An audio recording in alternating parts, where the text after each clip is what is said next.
तो चलिए आज दिल्ली की गलियों में बुनी एक कहानी सुनते हैं। ये कहानी है दो कलाओं के मिलन की। एक तरफ है इमारतें और दूसरी तरफ एहसास। एक तरफ है नक्शे और दूसरी तरफ नज़में। तो ये कहानी है समीर और ईशा की। समीर एक आर्किटेक्ट जो कागज पर लकीरें खींचकर सपनों के घर बनाता है, और दूसरी तरफ है ईशा, एक शायरा जो शब्दों से दिलों में घर बना लेती हैं। दो बिल्कुल अलग दुनियाएं और एक ही शहर, दिल्ली। इनकी कहानी की शुरुआत होती कहाँ से है? दरियागंज की एक पुरानी सी लाइब्रेरी से, जहां हवा में सिर्फ किताबों की महक और पन्नों की सरसराहट घुली हुई थी। सोचिए, एक ही मेज पर दो अलग अलग दुनियाएं बस रही थीं। एक तरफ समीर थे, जिनकी पेंसिल पुरानी इमारतों के राज खोल रही थी, और वहीं दूसरी तरफ ईशा, जिनकी कलम कागज पर दिल के जज्बात उतार रही थी। वो इतने पास बैठकर भी एक दूसरे से बिल्कुल अनजान थे। और फिर एक शाम दिल्ली की बेमौसम बारिश ने दस्तक दी।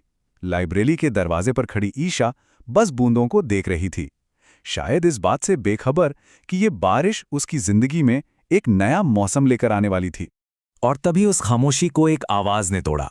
एक बहुत ही छोटा सा सवाल जिसने दो अजनबियों को एक छाते के नीचे ला खड़ा किया, और बस यहीं से उनके साथ चलने का सफर शुरू हो गया।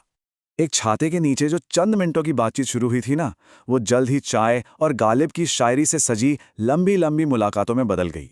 धीरे धीरे उनकी दोनों दुनियाएं आपस में जैसे घुलने लगी थीं। समीर के ब्लूप्रिंट्स में ईशा को एक अलग ही कला नजर आती थी, और ईशा की शायरी में समीर को एक ढांचा, एक गहराई महसूस होती थी। इलायची वाली चाय की हर चुस्की और गालिब के हर शेर के साथ उनका रिश्ता और भी गहरा होता जा रहा था। चाय और शायरी के दौर तो खूब चले, पर दिल की कुछ बातें थीं जो अब भी खामोश थीं। तो अब वक्त आ गया था कि उन अनकहे लफ्जों को जुबान दी जाए। और इस इजहार के लिए जगह भी क्या चुनी गई? हुमायूं का मकबरा, इतिहास और मोहब्बत का एक खामोश गवाह। इसी खूबसूरत जगह की सीढ़ियों पर बैठकर उन अनकहे जज्बातों को आवाज मिली। समीर ने अपनी कला को ही अपने प्यार की जुबान बना दिया। उसने वो कह दिया जो शायद उसके बनाए किसी भी नक्शे से कहीं ज्यादा खूबसूरत था। और ईशा ने भी अपने ही अंदाज में शब्दों से उस पल को हमेशा के लिए अमर कर दिया।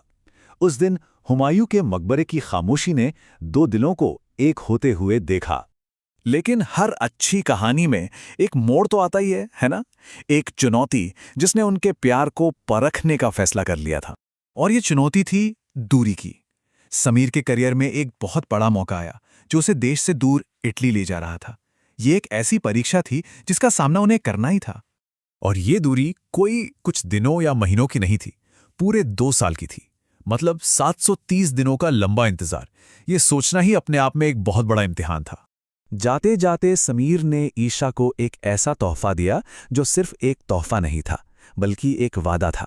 एक स्केचबुक जिसमें आने वाले हर दिन के लिए ईशा का एक स्केच बना था।